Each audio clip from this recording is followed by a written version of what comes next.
सरकार की नीति नियत दोनों पर संदेह क्यों?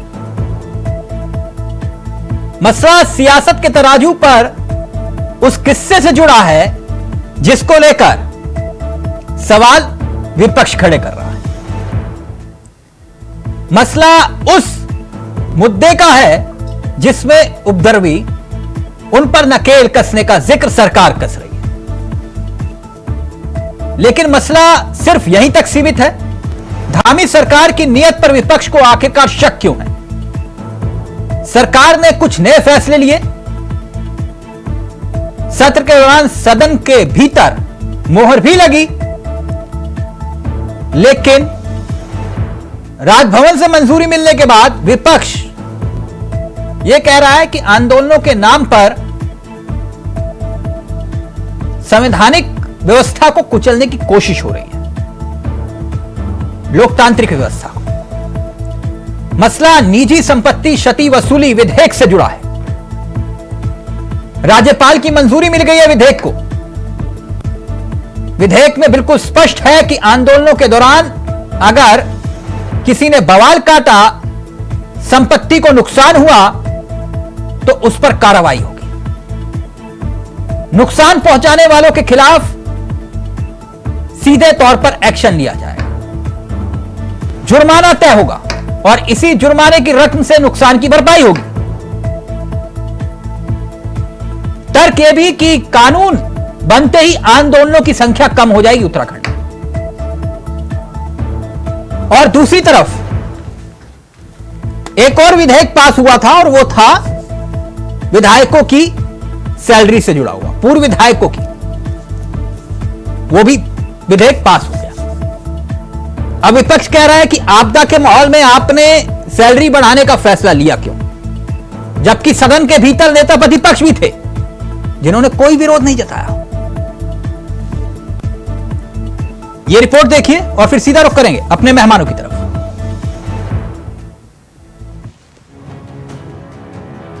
दंगाइयों पर नकेल होगी, साथ ही विधायकों की भी बल्ले बल्ले होगी। जी, धामी सरकार ने गैरसैंण के विधानसभा सत्र के दौरान जो दो बड़े फैसले लिए, उस पर राज्यपाल ने अपनी हरी झंडी दे दी है।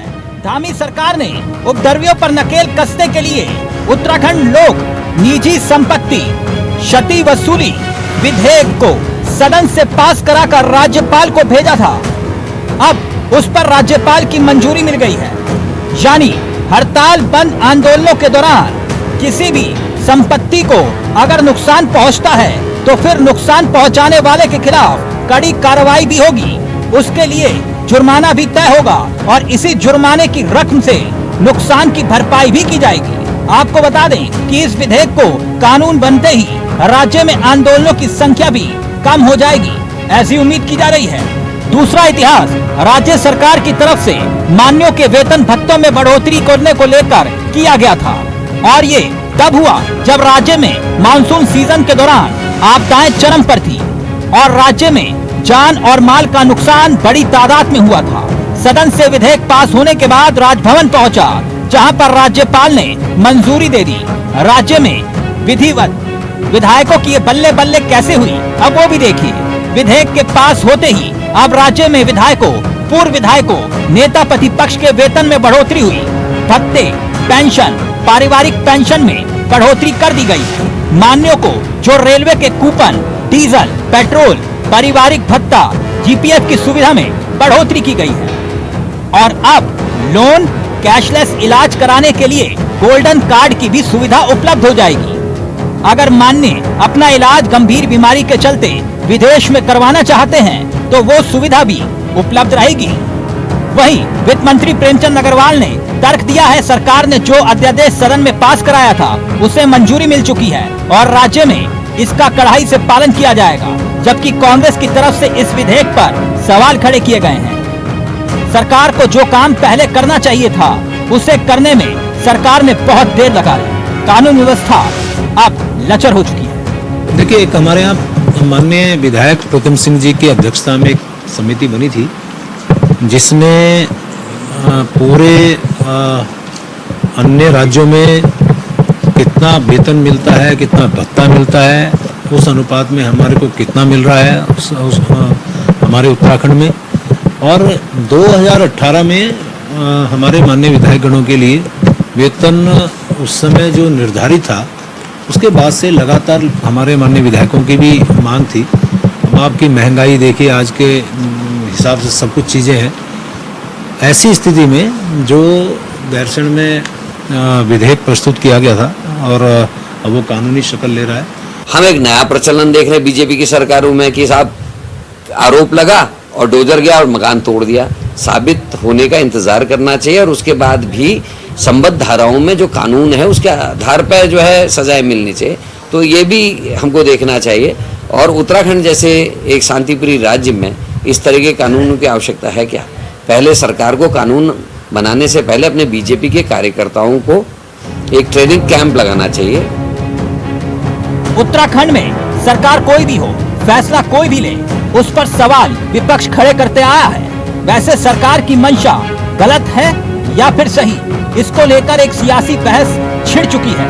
गैरसैंण में मानसून सत्र के दौरान सरकार ने कई ऐतिहासिक फैसले लिए, लेकिन मान्यों के वेतन बढ़ोतरी का फैसला सरकार के लिए उल्टा पड़ सकता है। विधायकों ने विरोध तो नहीं किया, लेकिन आम जनता में ये संदेश जरूर गया है कि हमारी तो सुध कोई नहीं लेता।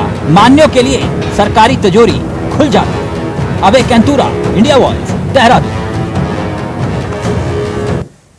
तो चलिए अपने मेहमानों की तरफ रुख करेंगे। आपको बता दें इस चर्चा में जो मेहमान कार्यक्रम का हिस्सा हैं वो आपकी स्क्रीन पर हैं। रविंद्र वाल्मीकि जी बीजेपी के चेहरे हैं, शीशपाल बिष्ट जी कांग्रेस के चेहरे, नीरज कोहली जी हमारे साथ वरिष्ठ पत्रकार इस कार्यक्रम का हिस्सा बन गया। आप सभी का स्वागत है। सबसे पहले शीशपाल जी, सरकार की नीयत पर संदेह क्यों?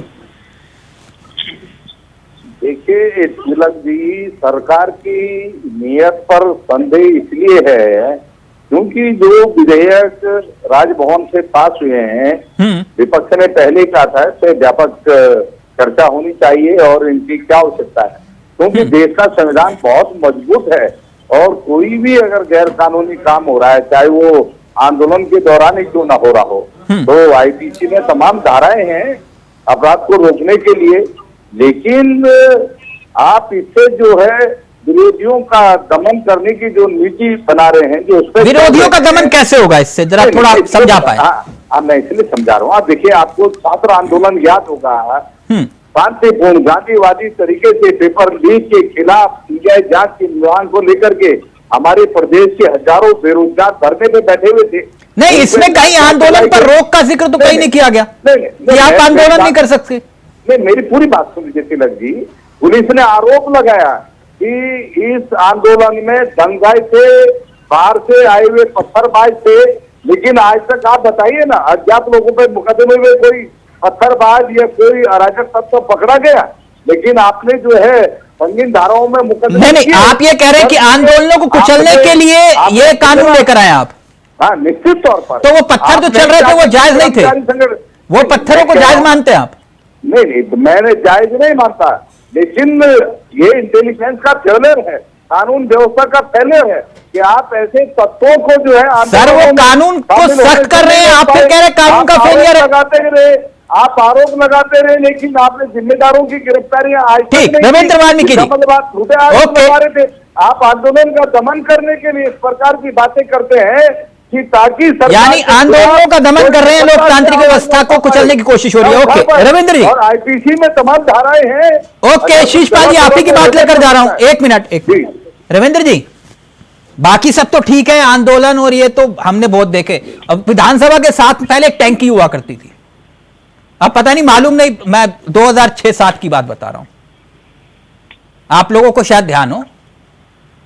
शीशपाल जी, विधानसभा के बिल्कुल साथ में एक टैंकी हुआ करती थी और आंदोलन पहले होते थे उसी विधानसभा के सामने। जिसके मन की मौज होती थी वो टैंकी पे चढ़ जाता था। ठीक, हमने वो दौर भी देखा है। लेकिन रविंद्र जी, बाकी सब ठीक है, वो बधाई हो आपको। रविंद्र जी, मैंने कहा बधाई हो। नहीं जी, बिल्कुल बधाई, आपकी मान ली। नहीं, विधायकों के आपने सैलरी वैलरी बढ़ा दी, मैंने कहा बधाई दे दूं आपको। नहीं, ये तो सभी विधायकों की बढ़ी है। हाँ, सभी विधायकों की बढ़ी है, बढ़ाई तो आपने है ना, तो मैंने कहा बधाई दे दूं आपको। तिजोरी खुल गई, खजाना खुल गया, मन की देखिए, मौज है, जिसकी चाहे उतनी बढ़ा दो, क्यों? देखिए, ये ऐसा नहीं है कि मन की मौज है, ये एक जरूरत थी, एक लंबे समय से थी, और सभी राजनीतिक दलों को इसमें सहमति थी। नहीं वो तो ठीक है सर, इस बारे में तो मैं मानता हूं, इस बारे में शीशपाल जी भी सहमत होंगे, आप भी सहमत होंगे। जब दोनों पार्टियां सहमत तो फिर कौन रोक लेगा? जनता नहीं रोक सकती आपको। जब मन की मौत, तभी तो मैंने कहा सर, आपदा के हालात में भी आप लोग सैलरी बढ़ा रहे हो, नेता प्रतिपक्ष कह रहे तुरंत बढ़ाओ, नेता प्रतिपक्ष कह रहे तुरंत बढ़ाओ, तो कौन रोक लेगा? नेता प्रतिपक्ष को तो विरोध करना चाहिए, नेता प्रतिपक्ष कह रहे मेरी भी ज्यादा बढ़ा दो, कहने का तो यही मतलब हुआ। तभी तो कह रहा हूं कौन रोकेगा सर? जब नेता प्रतिपक्ष मित्र विपक्ष हो आपका, तो फिर रोकेगा तो रोकेगा कौन साहब? खैर रविंद्र जी, जो बात शीशपाल जी कह रहे हैं वो बात एक अलग है, कितनी भी सैलरी बढ़ाओ कोई नहीं रोक रहा। लेकिन ये बताइए कि वो जो कह रहे हैं कि आंदोलनों को कुचलने की कोशिश हो रही है, शीशपाल जी कह रहे हैं कानून है, सब कुछ है, धाराएं हैं, फिर ये लाए क्यों?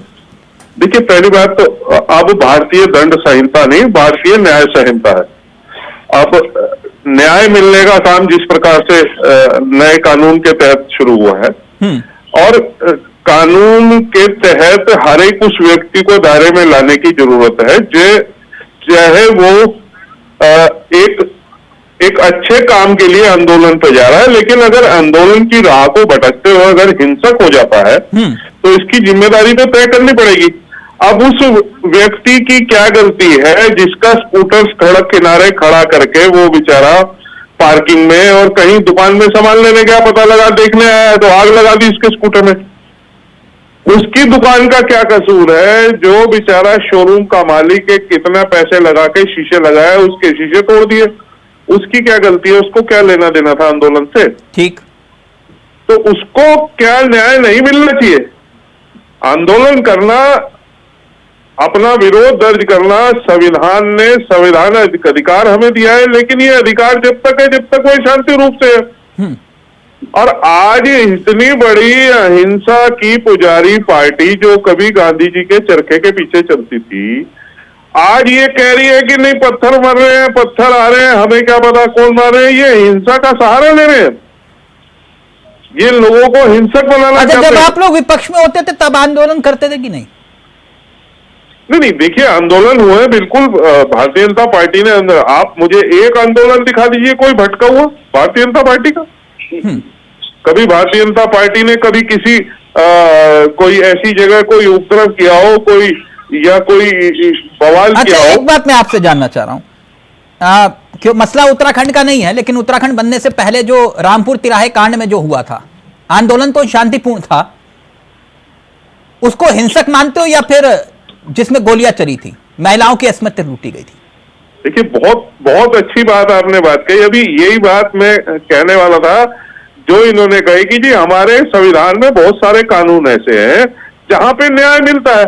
आप मुझे बताइए कितने साल पहले का वो न्याय है? चाहे महिलाओं पे उत्पीड़न हुआ हो, चाहे उनको घेर के बसों से उतार के लोगों को, आंदोलनकारियों को पीटा हो, शांति रूप से जा रहे थे। उन पे तो बेचारों पे किसी पे रुमाल भी नहीं था जेब में। आप पत्थर की बात कर रहे हैं, जल्दी से फिर उसके बाद नीरज जी को बात। और आप उन्हें पीट के, और आज तक उन्हें न्याय नहीं मिला। अभी अखबारों में आप पढ़ते हैं हिंसक आंदोलनों को आप श्रेय देते हो और हम उसे रोकते हैं, तो आप अड़चन पैदा करते हो। शीशपाल जी, देखिए तिलक जी, हम हिंसक आंदोलनों का समर्थन नहीं कर रहे। हम कह रहे हैं कि आंदोलन अगर सरकार के खिलाफ हो रहा है, सरकार अपने कानून के आड़ में निर्दोषों पर फर्जी मुकदमे दर्ज करती है और ये कहते हैं कि हमारे आंदोलन अहिंसक होते हैं। इन्हीं ने जो है घोड़े की टांग तोड़ने वाले करिश्माई नेता आज प्रदेश के कैबिनेट में मुख्यमंत्री है। एक निरीह पशु की जान ले ली थी इन्होंने आंदोलन में, एक धरने प्रदर्शन में। ये कहते हैं कि अहिंसक आंदोलन करते हैं। तो भारतीय जनता पार्टी तो हिंसा की जननी है। इस देश के अंदर आंदोलनों में जितनी भी बड़ी बड़ी घटनाएं हुई है, मुझे लगता है कि अगर खोजेंगे तो इन्हीं के संगठनों की उसमें भूमिका मिलेगी। हम उसकी वकालत नहीं कर रहे हैं आंदोलन में हिंसकता की। हम कह रहे हैं कि उसकी आड़ में आप विरोधियों पर जो फर्जी मुकदमे दर्ज करते हैं, ये उनका उत्पीड़न करते हैं। नहीं, वो घोड़े वाले मसले में तो क्लीन चिट मिल गई ना मंत्री जी को शायद। नहीं, लेकिन घोड़े की जान गई थी या नहीं गई थी? नहीं, शक्तिमान की जान गई या नहीं था? अरे बीजेपी का प्रोटेस्ट शक्तिमान की जान तो आपके एक्सपेरिमेंट करने की वजह से गई। अनफंट एक्सपेरिमेंट दुनिया भर के माननीय हरीश रावत जी ने उस बेचारे घोड़े के ऊपर कर दिए, बाद में उसका पुतला लगाया, उसका पुतला हटा के फेंक दिया। अरबों करोड़ों रुपए आपने उसके ऊपर खर्च कर दिए। तक को ना बख्शते हो वो किसी को क्या बख्शेंगे? कमाल है भाई। और आप देखिए झूठे मुकदमे दर्ज करते हैं और आपने इतने मुकदमे दर्ज किए, सारे के सारे लोग जो है जमानत पा रहे हैं जिनको आप दुर्दांत अपराधी बताते थे, तो आप भी जो है दोगली बात करते हैं, दोगले तरीके से जो है मुकदमे दर्ज करते हैं, आप ही की पोल खुलती है। ठीक, एक मिनट नीरज जी रहेंगे आप। नीरज जी, निजी संपत्ति क्षति वसूली विधेयक सदन से पास, राज्यपाल ने मोहर लगा दी। अब शिषपाल जी कह रहे हैं कि भाई ये आंदोलनों को कुचलने की कोशिश है, किस तरह से देखा जाए?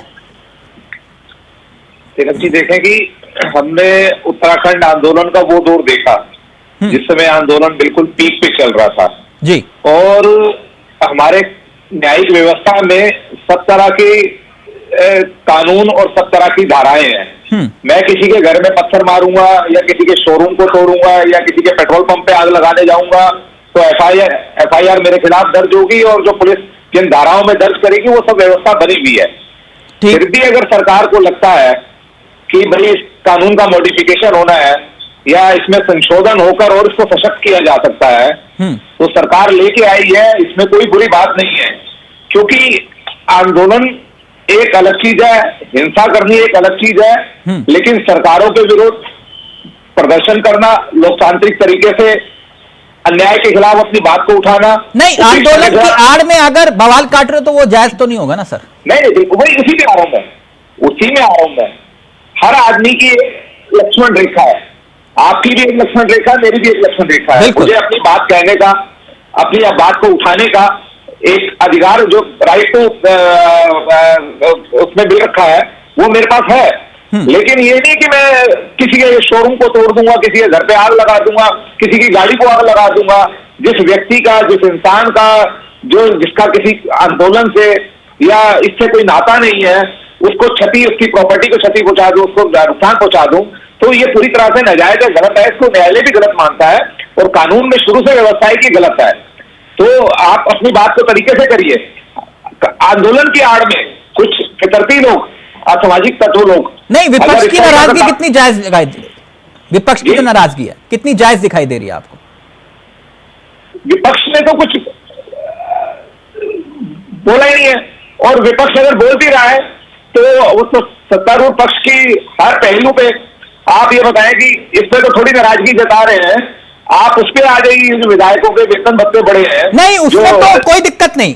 नहीं, वो तो सदन में सबने कहा एक सुर में कि हाँ करो। शायद एक आध विधायक ने इसका विरोध जताया था, लेकिन बाकी सबने कहा। वहां का तो गेम प्लान है, देखिए कि चाबी विपक्ष से आपने दे दी, पैदल्स कमेटी बनाई, प्रीतम सिंह जी को अध्यक्ष बना दिया और उन्होंने कहा कि आप ही कुछ राज्यों का अध्ययन करके प्रस्ताव बना के हमें दे दो। तो जहां निजी स्वार्थ की बात आ गई, जहां पर्सनल बेनिफिट की बात आ गई, वहां तो सत्ता पक्ष विपक्ष एक हो गया। जहां कुछ चीज नहीं, वहां कांग्रेस के प्रदेश अध्यक्ष कह रहे हैं कि नहीं होना चाहिए था, वहां सदन में नेता प्रतिपक्ष कह रहे हैं कि तुरंत करो, जल्दी करो, देर मत लगाओ। कांग्रेसियों के साथ तेलंगी हुई की दिक्कत है। आपसे पहले भी इन डिबेट में बैठा हुआ था, वहां इनकी प्रवक्ता बैठी हुई थी, वो कह रही थी मैं भी विरोध करती हूँ इस बात का। एक तो टाइमिंग ठीक नहीं थी कि जिस समय पूरा प्रदेश आपका भी अभी पूछ लो, शिषपाल जी भी बोलेंगे। शिषपाल जी यही बोलोगे ना आप जो बात नीरज जी कह रहे हैं, जो प्रदेश अध्यक्ष ने लकीर खींची है, अब उसको तो क्रॉस नहीं कर सकते आप। कांग्रेस पार्टी का क्लियर स्टैंड है कि आपदा के इस समय जो है जो सरकार ने फैसला लिया उसकी आवश्यकता नहीं थी। और तो वहाँ सदन में आपके विधायक मूंगफली खा रहे थे क्या? जवाब देना चाहिए शिषपाल जी, सदन में आपके विधायक मूंगफली खा रहे थे क्या? आपदा के समय ऐसा निर्णय क्यों लिया? और कांग्रेस, शिषपाल जी सुनिए ना मेरी बात, एक मिनट। आपके विधायकों को लगता है कि नेता प्रतिपक्ष मित्र विपक्ष है, मैं नहीं कह रहा, आपके विधायक को लगता है। आपके विधायक ने कहा कि हमारा नेता प्रतिपक्ष मित्र विपक्ष है, मैंने तो नहीं कहा। उनकी भूमिका पर संदेह है नेता प्रतिपक्ष की भूमिका पर संदेह है, आपके विधायक को संदेह है, सदन के भीतर विरोध किया उन्होंने। नेता प्रतिपक्ष को और विपक्ष के विधायकों को समय कहाँ मिला सदन में बोलने का? मतलब नेता प्रतिपक्ष विरोध कर रहे थे कि हमारी सैलरी मत बढ़ाओ। हम तो कहते सदन, आप ये कह रहे हैं कि नेता प्रतिपक्ष विरोध कर रहे थे हमारी सैलरी मत बढ़ाओ। सारे सरकार के प्रस्ताव, आपके विधायक सरेआम बोल रहे थे नेता प्रतिपक्ष मित्र विपक्ष है। आपके विधायक खुद के बोल रहे थे नेता प्रतिपक्ष मित्र विपक्ष है। हाँ, मित्र विपक्ष वहां पर है, ब्याज जनहित के बिल आएंगे। मतलब मानते हो, मतलब आप भी मान लो कि जो नेता प्रतिपक्ष है वो मित्र विपक्ष है। आपके नेता प्रतिपक्ष मित्र विपक्ष है, आप मान रहे हो? की आवश्यकता, आप खुलेआम बोल रहे हो सर, की आवश्यकता। आप मान रहे हो कि आपके विधायक सही है कि आपके नेता प्रतिपक्ष मित्र विपक्ष है? आप मान रहे हो इस बात को? जरूरी नहीं है। अगर जनहित में कोई बिल आ रहा है, जनता के हित में, मीरा जी रिएक्ट करना चाह रहे हैं, फिर आ रहा हूं, फिर आ रहा हूं, सरकार का सहयोग करें। रविंद्र जी फिर आ रहा हूं। नीरज जी नहीं कि हर जगह सरकार का, ये तो शिवपाल जी भी कह रहे हैं कि हाँ मैं मानता हूं कि हमारे नेता प्रतिपक्ष मित्र विपक्ष है। हित की बात होगी, जहाँ आंदोलनकारियों के हित की बात होगी, जहाँ महिला सुरक्षा के सवाल होंगे, कानून व्यवस्था के सवाल होंगे, रोजगार और पहाड़ के विकास। सर राज्य में कर्मचारियों को तनख्वाह देने के पैसे ना हो और आप कहो कि हमारी सैलरी सबकी मिलकर बढ़ा दो। नहीं नहीं, निश्चित। और वहां पे नेता प्रतिपक्ष विरोध ना जताएं। हमने खुल करके इसका विरोध किया है। सर आपके विरोध करने आप संगठन के व्यक्ति हैं यहाँ पर। हाँ, तो निश्चित नेता प्रतिपक्ष संवैधानिक पद होता है। नजरिया महत्वपूर्ण नहीं है क्या तिलक जी? संगठन का अपना नजरिया है और संगठन का मानना है कि आपका को सरकार को प्राथमिकता में लेना चाहिए। एक मिनट शीशपाल जी, मैं आपसे मासूम से सवाल पूछ रहा हूँ, मासूम से सवाल पूछ रहा हूं। सरकार बड़ा या संगठन? देखिए तिलक जी, उत्तर दीजिए सीधा। सरकार बड़ा या संगठन? संगठन बड़ा है बस, राजनीतिक दल के लिए। तो फिर मुझे मत समझाइए ये बात, ये उनको समझाइए जो संगठन से बड़ा खुद को मानते हैं। और आपके पार्टी के अंदर ये आदत है नेताओं में, जो संगठन से बड़ा खुद को मानते हैं और सदन के भीतर विरोध नहीं करते हैं। नीरज जी जल्दी से प्लीज क्विक रिएक्शन। और रविंद्र जी आप खिला रहा हूं, आप जानते हैं, अपने दिल पे हाथ रखिए जो मैं बात कह रहा हूं गलत कह रहा हूं। काम कर रहा है नीरज जी, प्रदेश की जनता भी जानती है और विपक्ष के दबाव में सरकार ने बहुत से अपने निर्णय, नीरज जी ये किसी से छुपा प्लीज।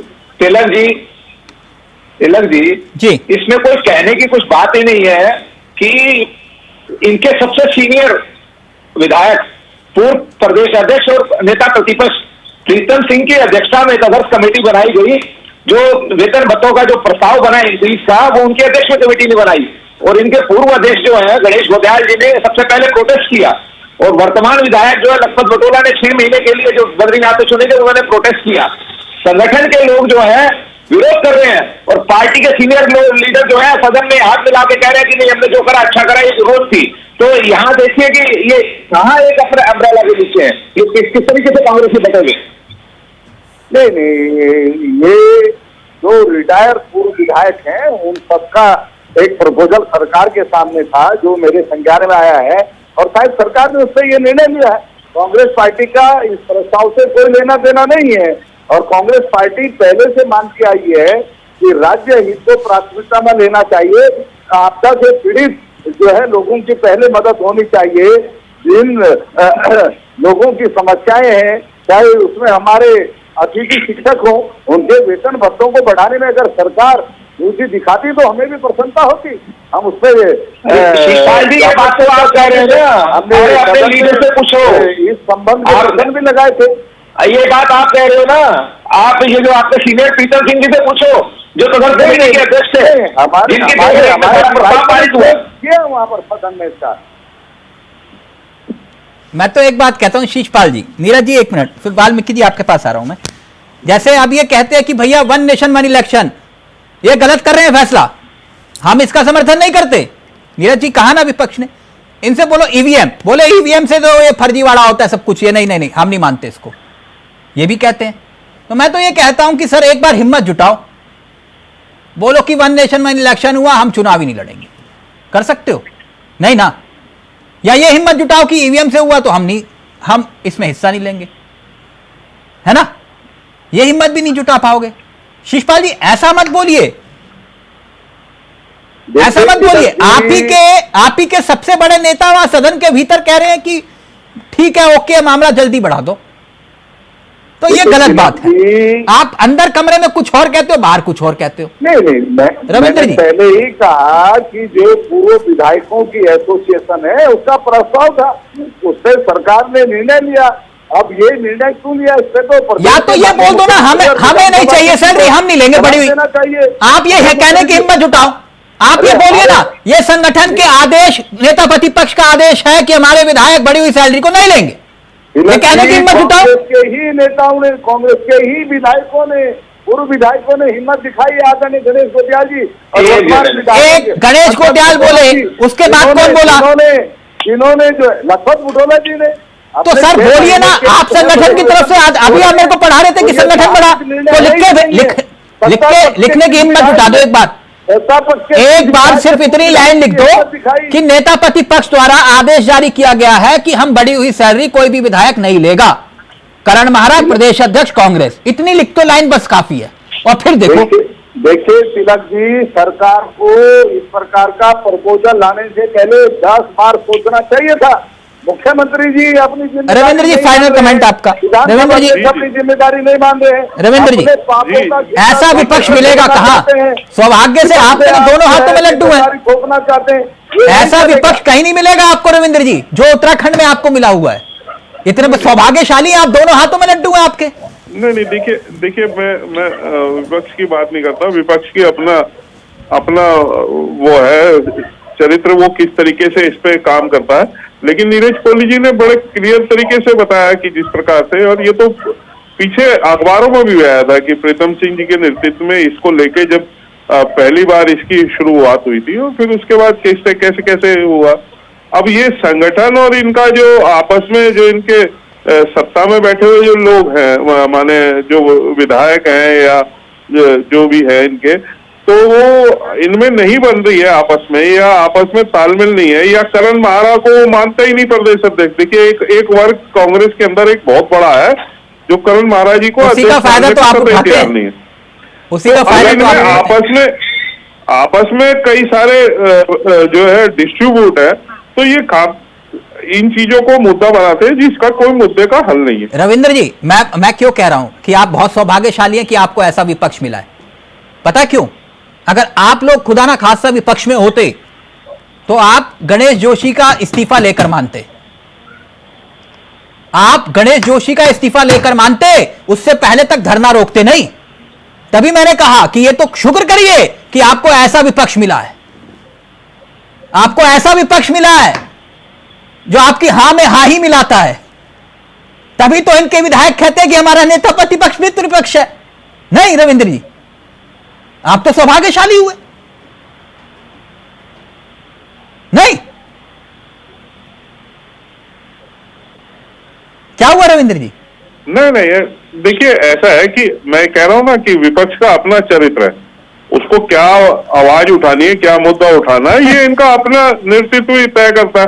ठीक, अब 10 सेकंड नीरज जी, 10 सेकंड। ये देखिए, देखा आपने, मैंने असलियत बोल दी तो रविंद्र जी भी शांत हो गए, बोले ये बात तो तिलक चावला सही बोल रहे हैं। अब क्या करें? वो कह रहे हैं हमारा विपक्ष ऐसे, तो हम क्या कर सकते हैं? सीधा सा ये कहना है तिलक जी कि व्यवहारिक बात यह है कि 2018 में विधायकों का वेतन, भत्ते, पेंशन आदि सुविधाएं जो है 2018 में बढ़ी थी। हाँ। 6 साल बाद इंक्रीज हुई है। हाँ। मेरा सीधा सा ये कहना है कि सरकारी सिस्टम में सरकारी कर्मचारियों के लिए, अधिकारियों के लिए, सबके लिए एक सिस्टम बना हुआ है कि उनकी पे सैलरी कब होनी है, किस समय इंक्रीज होनी है। हाँ। इनके लिए भी ये नीति निर्धारक हैं, लोगों के लिए कायदे कानून बनाते हैं, इनके लिए भी एक परफेक्ट सिस्टम होना चाहिए। और अपने राज्य की आर्थिक परिस्थितियों को मद्देनजर रखते हुए इनको न्यूनतम सुविधाओं में मैक्सिमम डिलीवर करने की भावना से काम करना चाहिए। क्योंकि उत्तराखंड की तुलना आप दिल्ली से, महाराष्ट्र से, गुजरात से अन्य राज्यों से नहीं कर सकते। वक्त इजाजत नहीं दे रहा। मैं तो कह रहा हूं कि और किसी के लिए नहीं, अपने दायित्वधारियों के लिए रिपोर्ट कार्ड पेश करने के लिए कह दो। बोलो 6 महीने के अंदर रिपोर्ट कार्ड पेश करो और फिर दायित्वधारी का आकलन कर लो कि उत्तराखंड में दायित्वधारी जरूरी है या नहीं है, या फिर आप लोगों की मजबूरी है। सिर्फ उसी का ही आकलन करो रविंद्र जी। थैंक यू सो मच, बहुत बहुत शुक्रिया शीशपाल जी, रविंद्र जी और नीरज जी, आप सभी का बहुत बहुत शुक्रिया। फिलहाल मुझे दीजिए इजाजत। नमस्कार, जय हिंद, जय भारत, जय उत्तराखंड।